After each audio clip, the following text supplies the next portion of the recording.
Hey, what is up, people? Welcome back. We are here for UFC 232 Jones versus Gustafsson 2.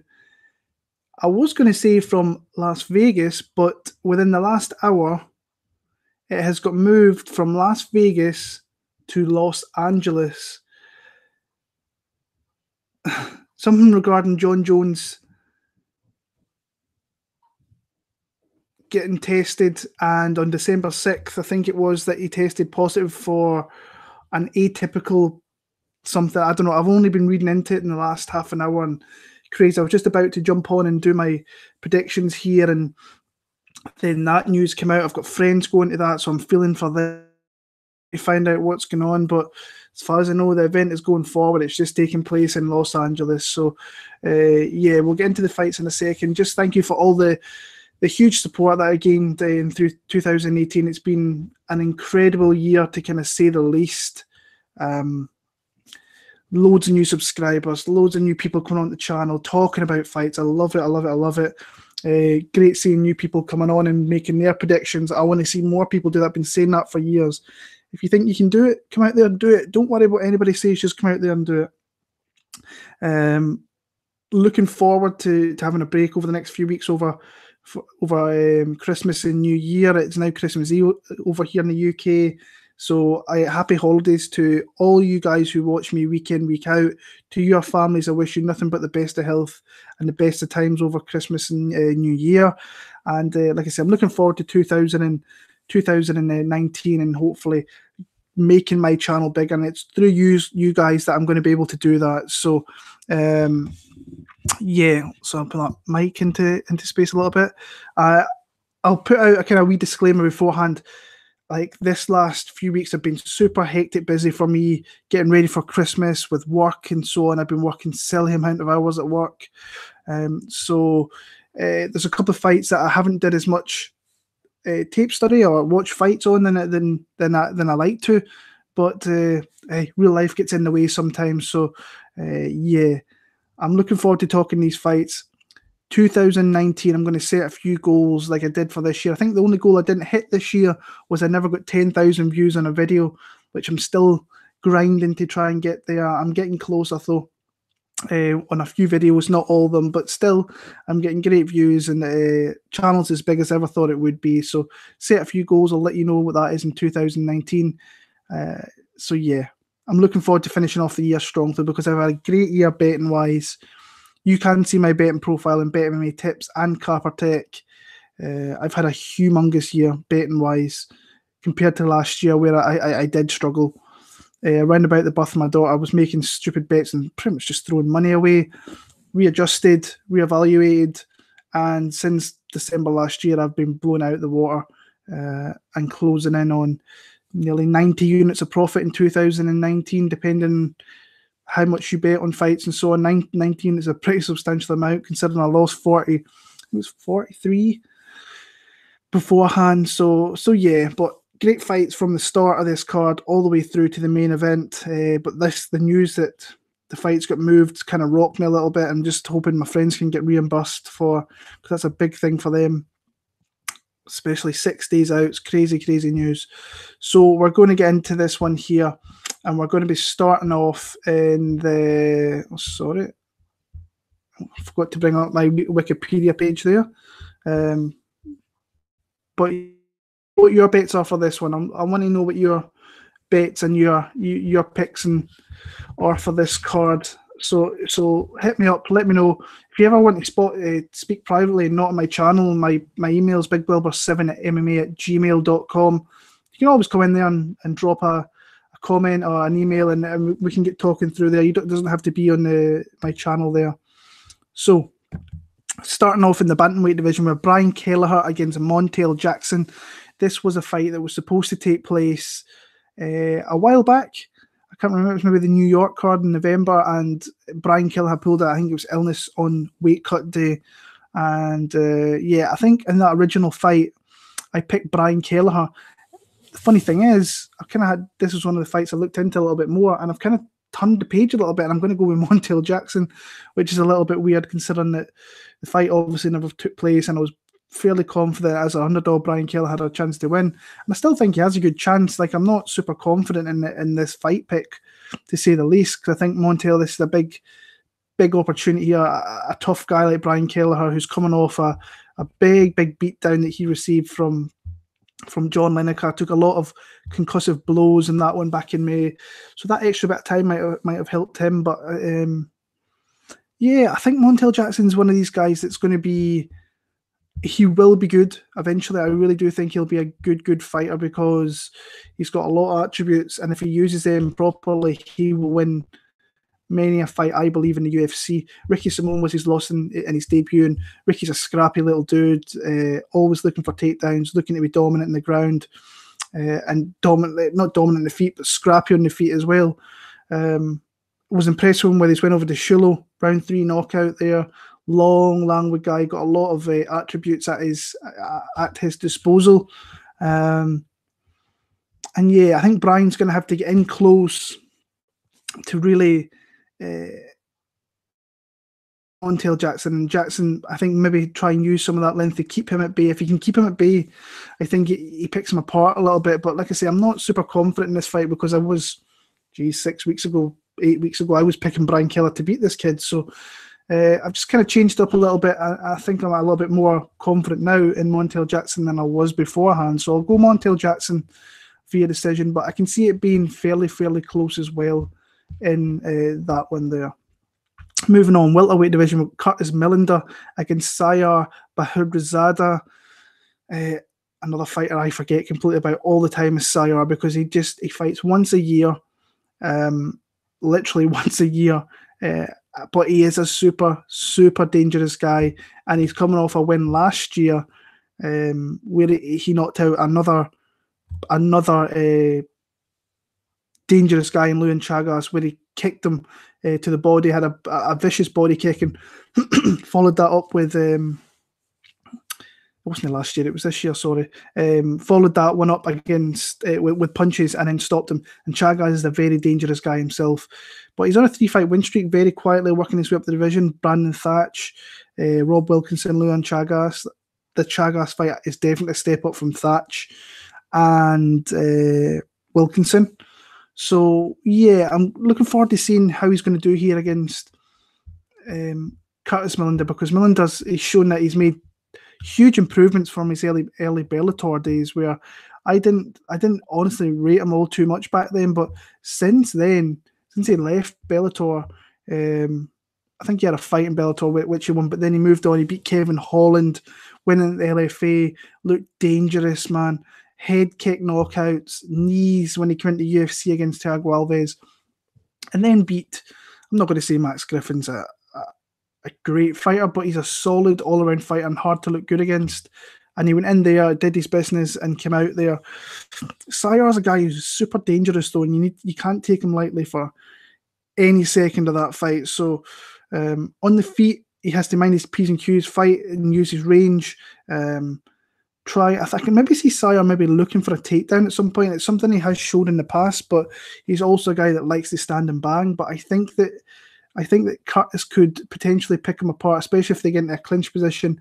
He can maybe hurt him with some knees or some strikes from there. Like I say, this is another one, tough call for me. I'm not super confident in the pick here of Curtis Millender. I'm seeing some people super confident. I'm not on that kind of level for that one there. It's a fight I'm going to sit back and enjoy as a fight fan and see if I can pick the winner or not. But I'm going to go Curtis Millender via a very close decision. I think that Siyar gives him a little bit of trouble in this fight, and I think that he comes through and gets another decision win there. But I'm going to pick Curtis Millender for the W there. Moving on, middleweight division, we have Uriah Hall against Bevon Lewis. If you don't know who Bevon Lewis is, he's a guy who came through the Dana White Contender Series and looked great in the Dana White Contender Series. He's 6-0, has a lot of really fine-looking qualities about him. Coming from Jackson Winklejohn, he's been a very big sparring partner, of John Jones for this camp. I actually just watched the countdown to UFC 232, where he's sparring with John Jones. So if you're getting working with one of the best that's ever did it, your game is going to skyrocket, no end, and fighting on the same card as John Jones, you have to think that he's been in there day in, day out with John Jones as well. Against Alton Cunningham, he just never gave that guy an opportunity to get off. He hurt him early, put him against the cage, and then from the clinch, like, the knees were devastating, and got a first round stoppage, got himself a contract. I watched the Elias Arbina fight, which was another one where he was on the Dana White show. I think he was only, I want to say 2-0, 3-0 when he went into that show.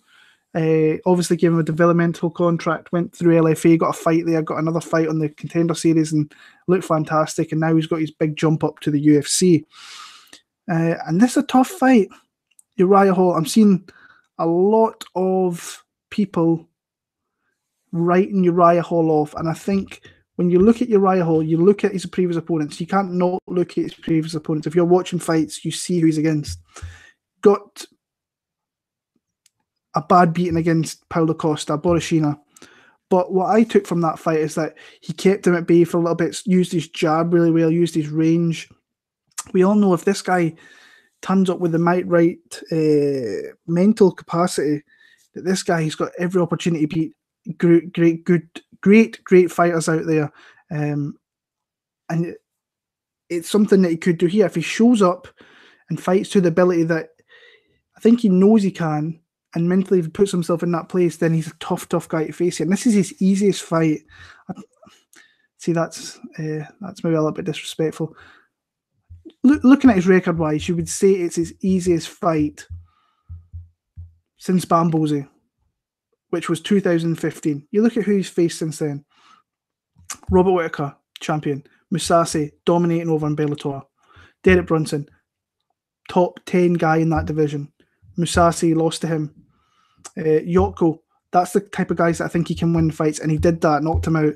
Paulo Costa, I want to say a top 5 guy in that division, or soon to be maybe. Tough guys. He's been matched up really rough, and now he's got this newcomer coming in who everybody's at the UFC seems to like. But the thing is with these Dana White Contender Series guys, that they're putting them into fights and they're winning the vast majority of them as well, which shows what that show's all about, and it shows the fighters that's coming through that show as well. Bevon Lewis impresses me, but I just think this is a step up from anything he's faced. But he has a huge opportunity to win here. I'm just a little bit concerned if he doesn't get him out late, that maybe Uriah Hall's confidence might spur. If he doesn't get him out early, I think that his confidence might maybe plateau a little bit, and Uriah Hall could come into this fight and fight close. So yeah, I'm a little bit intrigued with this one. I was going to pick Uriah Hall, and I actually just picked him on my MMA Huddle podcast with John. I've kind of switched over to Bevon Lewis here, and I'm going to pick him via TKO, but I think this is a razor close fight. I think if Bevon doesn't get him out early, I think that Uriah Hall could take over late. And when you look at Hall, if he fights to his capacity, fights with a nice jab, he's got kicks where he can attack the body, he can even go up high. We've all known about his spinning techniques. I'm going to pick Bevon Lewis via TKO in the second. Not going to be my most confident list, so I think that Uriah Hall could fight him close. You know what? I'm going to stick with my original pick. Scrap that. I don't know why I'm changing, because my original pick when I watched fights was Uriah Hall. I think this is one that he can potentially be fighting for his job here as well. I'm going to stick with my original gut instinct in this fight when I first heard it, and that was Uriah Hall. I'll go via decision in this one here. I don't know why I was kind of flipping over to Bevon Lewis. Maybe I was drinking the Kool-Aid a little bit with this kid coming through, and maybe looking at too much online and people really bigging him up. I'm going to go from what I see in the fights, and I think that if he survives early, he wins the fight late, in my opinion. He maybe picks apart Bevon Lewis a little bit. But Bevon Lewis coming from Albuquerque, you have to think his gas tank's going to be on point, and it's going to be the best guy that we've ever seen. Like, if you watch the fights beforehand, the levels that he's shown. But I'm not confident in Uriah Hall, but I will pick him. Like I say, I was flip-flopping a little bit, but I'll stay committed and go with Uriah Hall there via decision. This is a great fight. This is a fight I'm thoroughly looking forward to. Andre Ewell against Nathaniel Wood.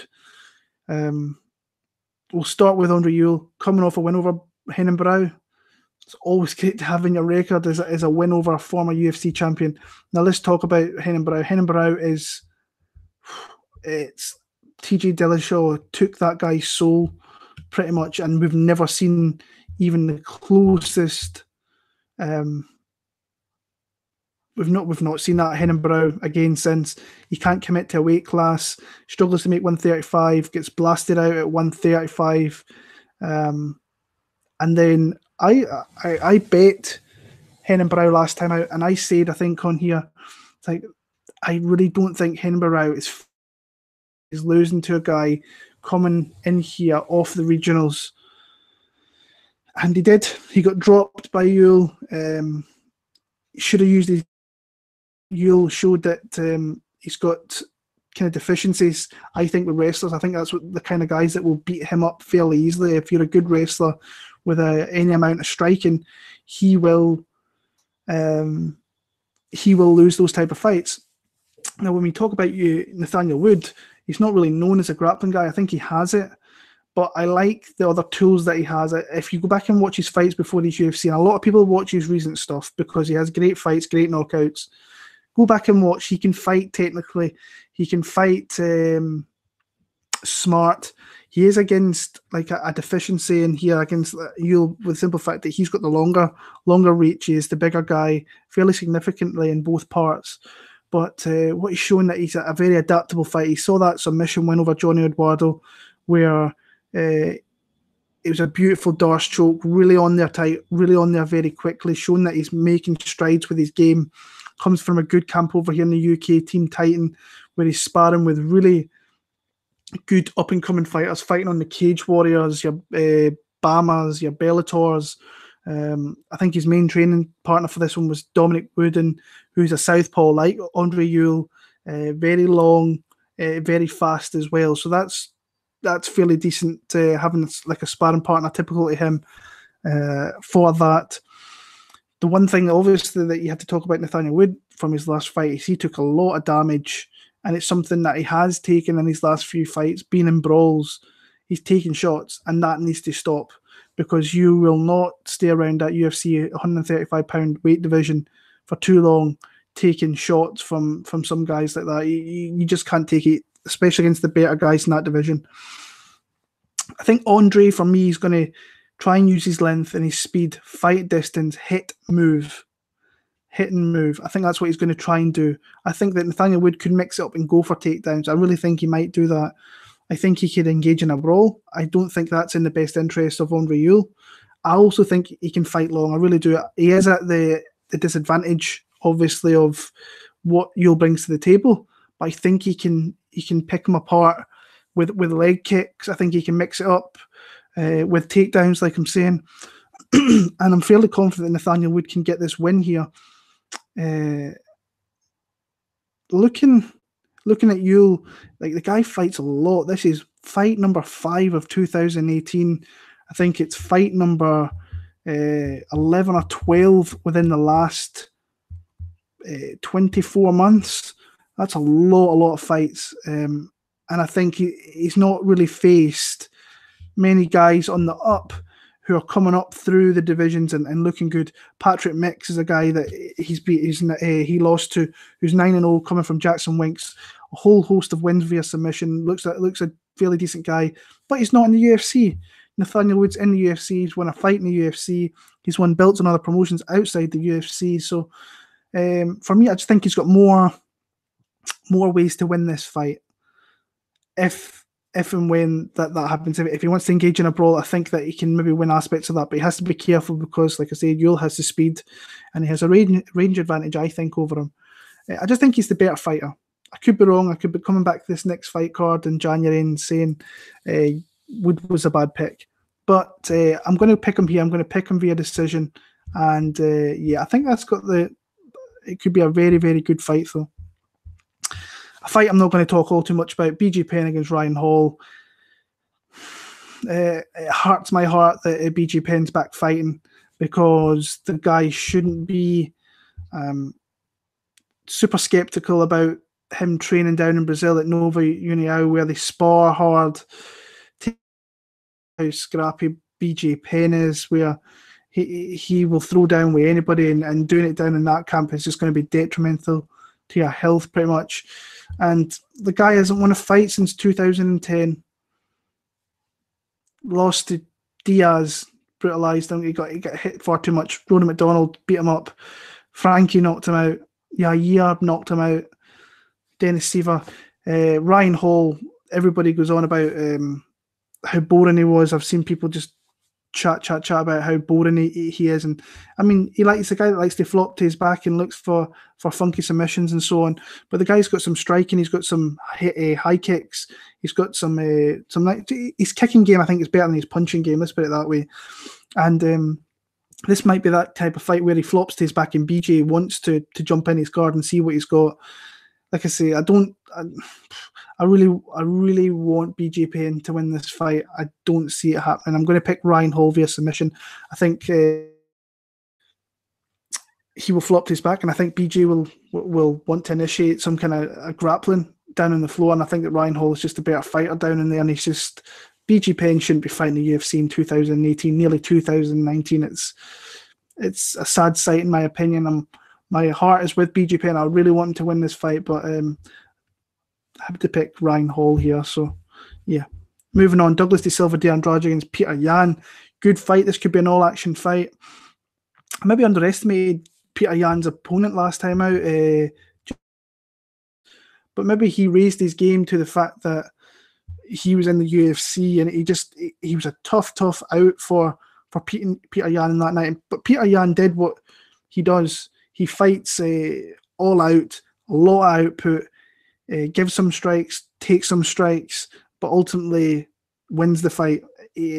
Sun missed weight for that one, but they won a bonus for fight of the night. I don't think that, obviously, they don't get it if knocked out Ishihara fairly quickly in his UFC debut in Singapore. Third fight in 6 months. I've talked about it in the past about this guy back in ECB. Great fights with Magomedov, the knockout of Matias Matos. All action fighter.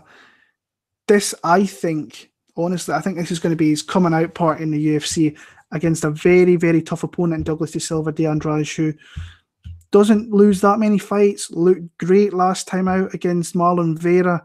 Looked like a bit of a tank. Looked like he was on some juice or something. He looked huge. A couple of losses in the UFC to Zabara Tuhugov, Rob Font. But you have to be careful with this guy because he's got a lot of spinning techniques and he's got a lot of power as well. So Petr Yan can't keep that chin in there and just look to trade, because Douglas could easily drop him here. I could see that happening if these two kind of get into a slugfest. But I think the output of Petr Yan is going to be a little bit too much. And I think he's actually going to eat up Douglas out of this fight and then finish him late in the third. And then we'll see what 2019 has for Petr Yan, because I do think he's a good prospect. Just has to shore up some of his tendencies that he's got. He's got a little bit of a tendency of kind of leaving the chin out there a little bit with his hands down just to throw and catch a little bit. But I like him a lot. I'm a big fan. I'm on the Petr Yan kind of bandwagon, and I'm going to pick him here to win via TKO in round number 3. Moving on, women's featherweight division, Kat Zingano against Meagan Anderson. And I have a bet in this fight, and I will tell you what it is now. I got Kat Zingano got minus 135. I bet her at, and I think the line now is minus 160, minus 170. So people are kind of seeing what I'm seeing, and it's not hard to really see where the deficiencies lie in Meagan Anderson. But the way I'm looking at it is, this is going to be the best Meagan Anderson we've seen. If you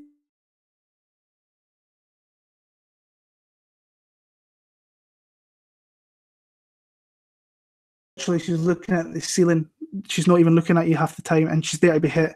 But as soon as you get close to Meagan Anderson, she instantly goes down. She goes down all the time. She did the same in the Holly Holm fight. She's easy to get down. And what's Kat Zingano good at? She will rush you and she wants to get this fight to the mat. That's what she looks for every time out.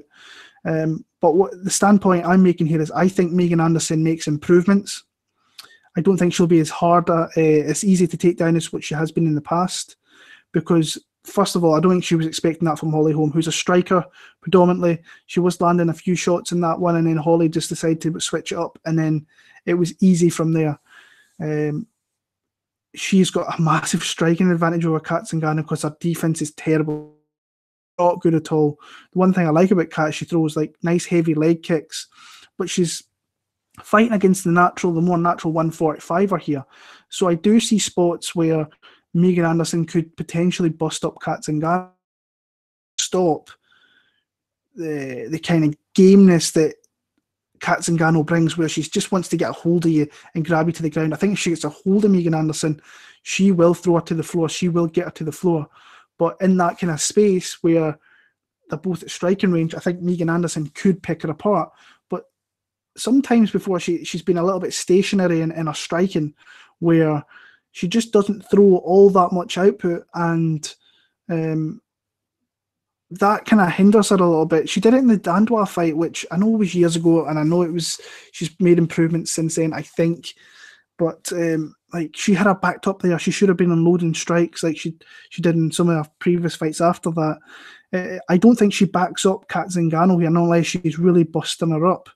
I think she's going to resist the Kat Zingano coming at her. I really do, because that's what she does. She just kind of lowers her head and puts in your chest and looks to take you down through that.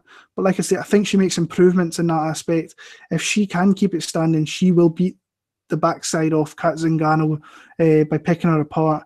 But I just don't see her stopping strikes here, and that's why I think there is a clear way for her to win. I do see Meagan making big and fast improvements in that area, but I don't think it's going to be enough right here. I really don't. So I'm picking Kat Zingano to win a decision.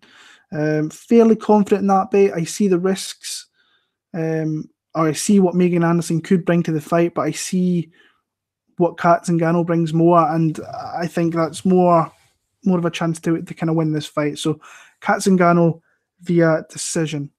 Moving on, heavyweight division. Ooh, I think it's going to be a smelly fight. We have Andrei Arlovski against Walt Harris. And literally, as I was doing my other podcast here, I was thinking, both these guys are at American Top Team.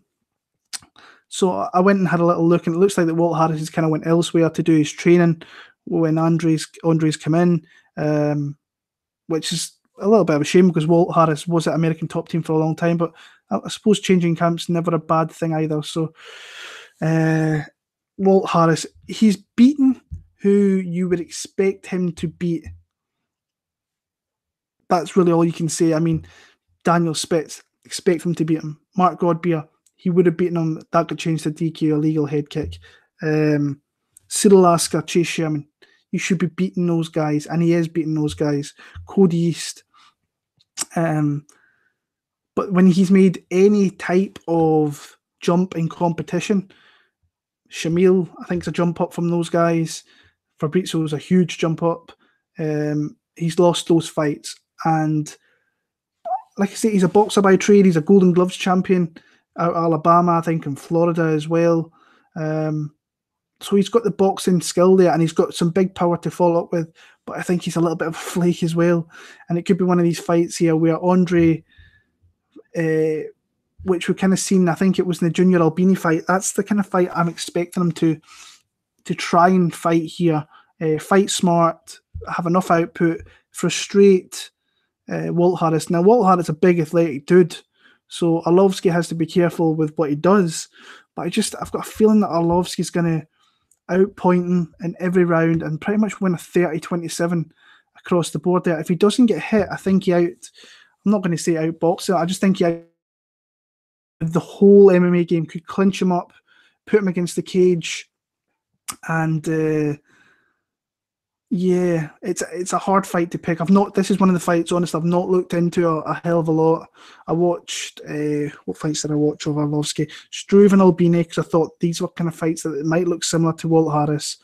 I watched the Tuivasa one. I watched the Shamil one. I think I watched his last 5. I think he lost 3 of those. I can't remember who the other one was. but I think he could fight smart and kind of frustrate Walt Harris a little bit, but he has to be careful because Walt Harris is a big, athletic, powerful, explosive dude that it doesn't take much to find the chin of Arlovski, and he could put him down.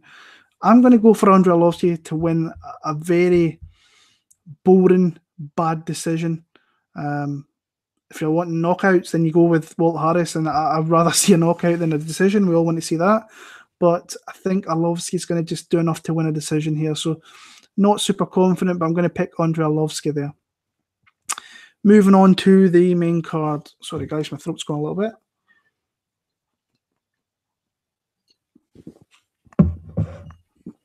Oh, nice. Right. Oh. Chad Money Mendes against Alexander Volkanovski is the opener for the main card here, and it's a great fight, really good fight. I was super, super close to laying down money on Chad Mendes in this fight, and then went back, watched a couple of fights, listened to a few people, or spoke to a few people who I respect within the game, and took what their ideas in the fight were, and they kind of matched up with mine towards the end. Like at the beginning, I was like, yeah, I like Chad Mendes in this one. This is a super, super big step up for Alexander Volkanovski. I thought that it was just the right time for Volkanovski to make that step up. And I thought it was too big of a step up. But when I went back and watched his fights over Hirota, Shane Young, Kennedy, and then Elkins last time out, this is the right step up for this guy. He's ready for a top 10, top 5 guy in Chad Mendes. The one thing that I am a little bit worried with Chad Mendes is that we have seen him being put down, and we've only seen in the last, 3 years, like 3 minutes of fight time. So what does his cardio look like if this goes late? And Alexander Volkanovski can push a pace, and he will be looking these. I think there's no doubt about it that if these guys clinch up, I think it could be super, super close. Now you've got obviously the D1 wrestler in Chad Mendes, but you've got someone in Volkanovski who I think is very tenacious, and his pace is something that I think could break down Chad Mendes in this fight. I'm just trying to see where Chad Mendes is. I'm a little bit. That's what kind of put me off betting him, because I thought, right, where is he? Because, like I say, Frankie Edgar knocked him out cold with that punch. Really devastating punch on the end of his nose, put him down. And then the last time we've seen him was Miles Jury, where he knocked him out in the first round. And he's got that big power. He's got those flurries that you have to be careful with. I struggle to see Alexander taking him down. I could potentially see Chad maybe going for the takedown, but maybe struggling with that a little bit. I think Volkanovski's grappling and his hand fighting is something I noticed as well, which is pretty decent. Big, strong hands when he grasps together. He's a tough guy to really like get hooks against underhooks and so on. And that's something I'm just a little bit unsure with this fight. I don't think I've got the best reading it on, honestly. I think my initial gut was, yeah, Chad Mendes, this is too big a step up for Volkanovski, and then I kind of reined it back, and I thought it's maybe not. He's maybe getting Chad Mendes at the right time here, because like I say, we don't really know what's going on with Chad Mendes. We know that he's come back, he's got that big explosive power, but his cardio and his kind of chin kind of worries me a little bit, betting wise, to throw money down on him. I am going to pick him to win the fight. I think it becomes a bit of a clinch battle. I think that he has the kind of better chance of winning those clinch wars. I think Volkanovski will make it tough, but I think that Mendes has got the bigger fight experience. I think that will count for something in this fight here, and I don't think it's hard. We'll see where Chad Mendes is after this. If he comes out there, knocks him out in the first round, then we'll know that Chad Mendes is back to his base when he was knocking guys out with big, powerful strikes. I'm going to pick Chad Mendes for a decision, but not super, super confident in the fight pick, I'll be honest with you. I think Volkanovski is a live underdog if you want to bet an underdog in this card. Light heavyweight division, we've got Ilir Latifi against Corey Anderson. This is the fight that I'm super interested in, and I might be making a bet depending on what my fight pick will be. We'll start with Ilir Latifi because obviously I've seen him. Well, if you're a fan, you've obviously seen him, but I've seen him come up through I've seen him through a lot of European UFC events, and the guy's like a little fire hydrant. I want to say he's maybe the same size as me, but the guy's like twice the width of me. So yeah, he's like a little fire hydrant. Super tough to get taken down. I don't think he's ever been taken down in his UFC tenure. He's got some power himself. Big, like I say, just a really tough guy to get down. But when he faces those bigger kind of guys like a Jan Blachowicz, I don't think he was ever going to be taken down. Jan Blachowicz got knocked out there when he was against Ryan Bader. He looked out of his depth there. Ryan Bader knocked him out in the second round. Tyson Pedro, I think, was hurting him on the feet as well. So his striking's nothing great. He will want to clinch up and try and control the fight through there, I believe, or look to strike with Corey Anderson, where we all know what Anderson's chin's like. He's been hit with a few big shots that have put him down. But I think that Corey Anderson has got a pace that I think could wear out Ilir Latifi. I think if he doesn't get hit, I think that Corey Anderson will make it crimey. I think a big thing in this fight, if Corey Anderson can get a takedown, that could mentally play on Ilir Latifi. And that's something I'm kind of thinking could happen here, because I think in his last two fights against Glover Teixeira and Patrick Cummins is a former D1 wrestler as well, who he took down, I think it was 10 or 12 times in that region there. That's a lot. Took down Glover a load of times as well. And his pace, I think, is something that could break Ilir Latifi. I really do. Yeah, it's an interesting fight because I like Latifi. I think he's a really kind of solid guy to watch. Just he's so undersized for that division compared to some of the other guys. But yeah, I'm going to go with the underdog here. I'm going to go with Corey Anderson. I think that beasting whatever he is, 25-7, whatever the hell he is now.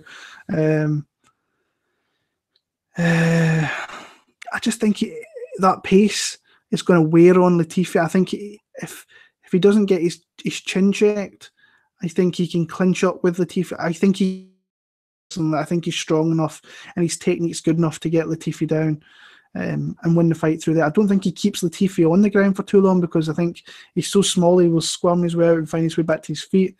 I struggle seeing Latifi taking him down. So predominantly it could be a striking brawl.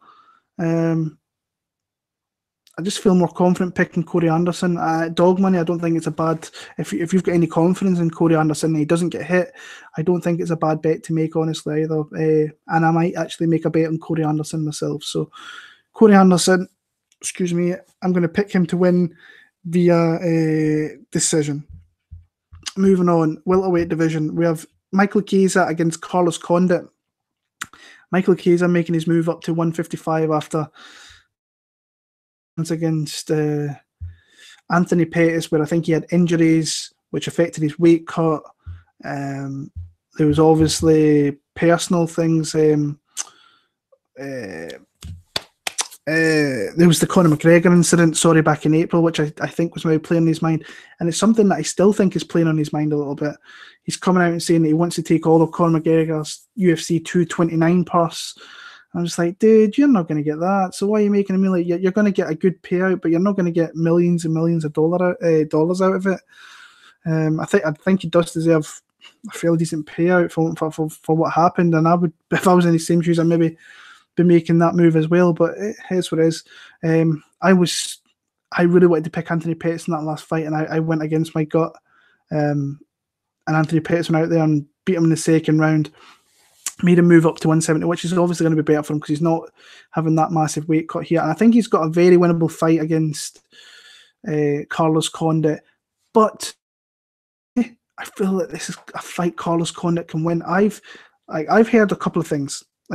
So I hear things all the time. I've got people messaging me, and there's a few people I trust, and there's some that I don't. And I've had people message me saying that Chiesa's still... those injuries are still lingering. They haven't really resolved anything since July. and he's really concentrating on this Conor McGregor thing to try and make his money through that, which I don't really overly believe. I've watched interviews with Michael Chiesa, and he looks like he's in a good kind of space mentally, and he's ready to go for this fight. Looking forward to the new challenges at 170. So you have to kind of pick and choose. Like, there's people that come and tell me stuff, and I legit believe everything they say, and things happen after that, and you see things like, oh, they were right, and sometimes they were wrong. But that's just what happens sometimes. But I take it what I see on face value, and I see Michael Chiesa in his interviews looking super happy, looking ready to go.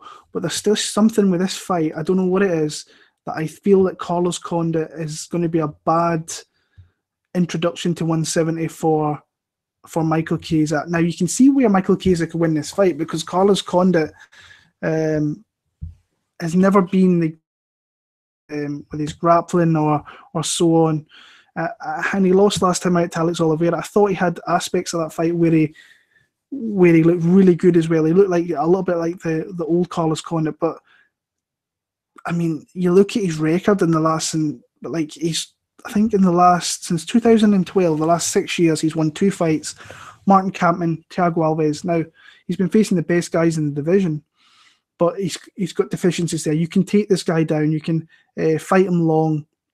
I don't think that Chiesa will want to fight him kind of striking wise. I think he will look to get a hold of him in the clinch and take him down, because I think that he will think that he has an advantage, and I think he does, because Chiesa sticks to you like glue, and he's a hard guy. He's a really grimy guy that kind of sticks to you, and he's hard to get off there. And he's probably going to be, I want to say, let me just check this a little second here, but I want to say he will still be the bigger guy in this matchup here. Let me see. Height, 6 foot. So Condit's the bigger guy, surprisingly. I never thought of that. And they both got the same reach.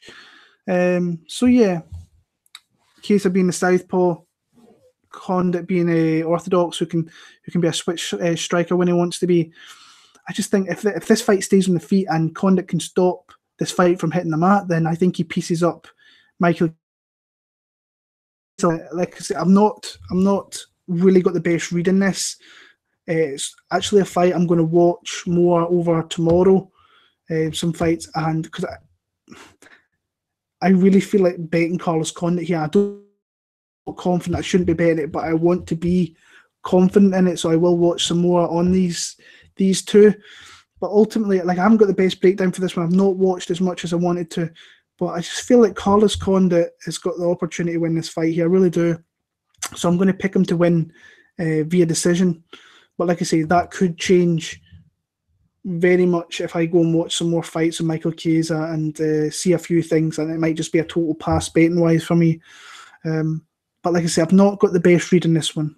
I'll be honest. I've not looked into it as much as I have some of the other ones, but it might be something I watch in the next few days there. So I'm going to pick Carlos Condit via decision in that one there, but like I say, not super confident. I've seen people super confident in Chiesa as well, so I might go and actually speak to them and see what they see, and see if maybe they've heard something I don't know, or see whatever. But I've seen some pretty big bets out there on Michael Chiesa, so there's obviously confidence in him somewhere, and good luck to you guys. Like I say, I might bet against you, but we'll see. But I'm going to pick Condit for the win there. Moving on, co-main event. Cris Cyborg, Amanda Nunes for the UFC featherweight champion. Amanda Nunes, the bantamweight champion, moving up to 145 to challenge Cyborg in what I think will be Cyborg's most competitive fight in years. I really do. I think that Amanda Nunes will bring the fight. I just don't know whether it's going to be enough to dethrone Cris Cyborg. Amanda Nunes is a girl I've never been super high on, but she's obviously made great improvements with her game.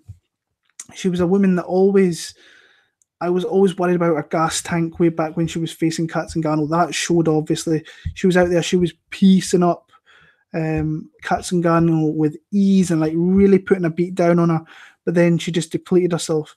Then around UFC 200, where she beat Miesha Tate,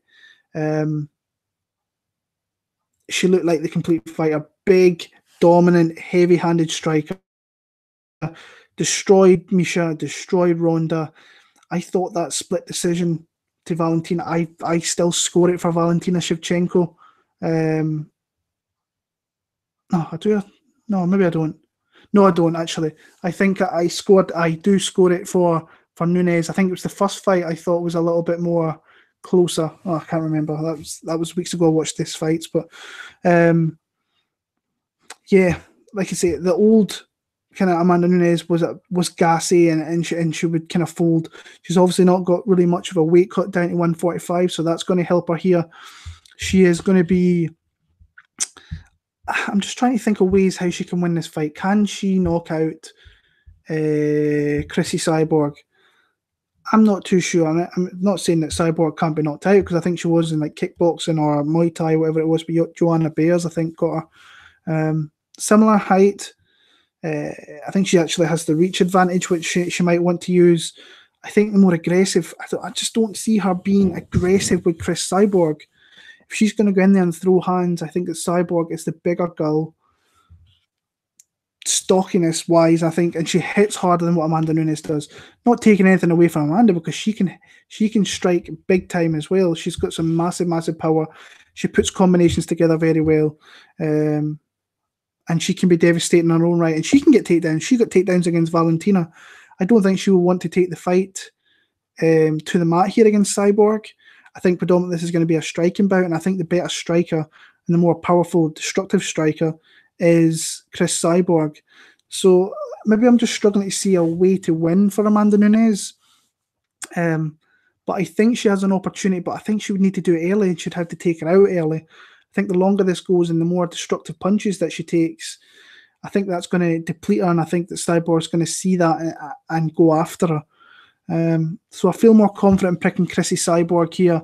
I'm going to pick her via TKO, probably round 4, maybe round 5. But it's always hard trying to see Cyborg losing a fight. This might be the fight that someone more confident than I am maybe sees something a little bit more than I do. But I'm just struggling. I'm going to pick Cris Cyborg for the win there. And the main event of the night, the rematch of UFC 165. I want to say John Jones against Alexander Gustafsson for the UFC Light Heavyweight Championship. Great fight. Great fight first time around. I don't think it's as great as what people kind of put it out to be. I thought it was a little bit sloppy in times. I think that there was a whole story with Jones afterwards. It's like he never put everything in his training camp for that one. And maybe Gustafsson raised his level for that one. I've still seen people saying that Gustafsson won that first fight. I don't. I think that Jones edged it by a round, but it was close. I think those later rounds were huge rounds for John Jones. So that fight, Gustafsson was landing some decent strikes. He was countering well off John Jones's leg kicks. But as the fight kind of went on, those head kicks were kind of wearing away his durability, and Jones was kind of finding more openings through that. Gustafsson took him down, was landing some nice uppercuts. I don't know if you've watched Inside the Octagon with John Gooden and Dan Hardy. There's an interview there with Alexander Gustafsson where he says, "I'm on the level of John Jones." And when I was watching, I'm like, I really don't think you are. I think if John Jones turns up, even if he doesn't turn up, if we're taking his first story as true, that he wasn't really doing too much for that fight with Gustafsson, he still won the fight. If he turns up here, and I think I can't remember who said it, but it's like, what if he's only seen John Jones at 50-60% of his full potential? If John Jones shows up with his full potential, I think he beats Gustafsson fairly. Because I think the potential of John Jones is a lot more than Alexander Gustafsson. I think that Jones is legit one of the greatest of all time, even though his misdemeanors outside the cage have warranted other people to kind of step into that role, like a Demetrius Johnson and so on. If this guy was to fight and not have the outside distractions, the guy would undoubtedly be the greatest fighter of all time. But outside of the cage, I think maybe that warrants it a little bit. But for me, I look at the talent inside the cage and what I see from John Jones, and he's been the most dominant fighter for years, and he's beat. I mean, you look at his. I don't have to talk about who he's beaten because you know who he's beaten. He's beat every your Shoguns, your Rampages, your DC twice. He beat him, Gustafsson, Teixeira, Rashad Evans, you name it. This guy's beat the who's who of that light heavyweight division for the last 10 years. And there is all this talk, was he on PEDs? I think, I don't know.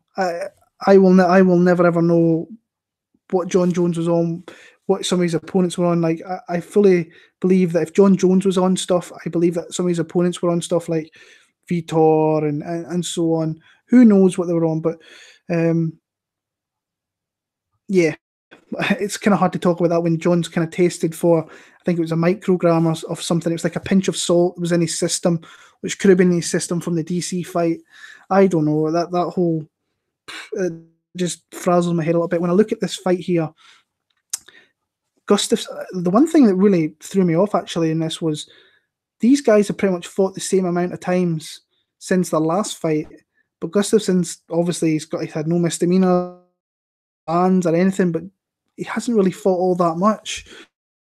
We've seen that he is a well-rounded mixed martial artist. We saw in the Blachowicz fight, he got takedowns. He was getting hit a little bit too much, but got takedowns there. We've seen that he's got really nice uppercuts. He's got nice movement. But eventually in that first fight, when he started taking damage, that movement was there and he was becoming more of a stationary target. And you can't be that against John Jones because he will use oblique kicks. He will use spinning elbows. He will clinch up there. And I kind of sentiment what Dan Hardy was saying, that he thinks that will want to clinch up with Gustafsson a lot more here and stop him and take some of the durability out of him. And that's where I was on, but Dan says it a lot better than I do. Yeah, I'm going to pick John Jones. I think that if he shows up, I 100% believe he shows up better than he was the first time, and not unless he's got some serious ring rust. I just don't see Alexander Gustafsson winning this fight, and I've got John Jones in a 3-team parlay. I had Kevin Holland, Song Yadong, so I need John Jones to finish that off there. I think it was plus 114 I got that. So that'd be a nice way to finish off 2018 betting-wise for me if that could hit. But I am going to pick John Jones to win this fight via stoppage in rounds 4 or rounds 5. I just think he's going to raise his level and he's going to show why he is one of the best of all time in the cage. Because in the cage, nobody's really been able to get near him except for maybe Gustafsson, who was as close as anybody really was, and DC to an extent in the second fight, who was giving him a tough fight before getting taken out himself. So, yeah, that's my picks for UFC 232. I'm really looking forward to having a couple of weeks off, recharging for 2019, and then we're back with who are we back with? TG Dillashaw is moving down to 125 to face Henry Cejudo. Yeah, until then, thank you for all the support in 2018. I'll be back in early 2019. Like, comment, subscribe. I think I'm at 2,410. So I think maybe the next goal will be 3,000, maybe by the end of 2019, which I think we can all do if you can help me out. So until then, take happy holidays.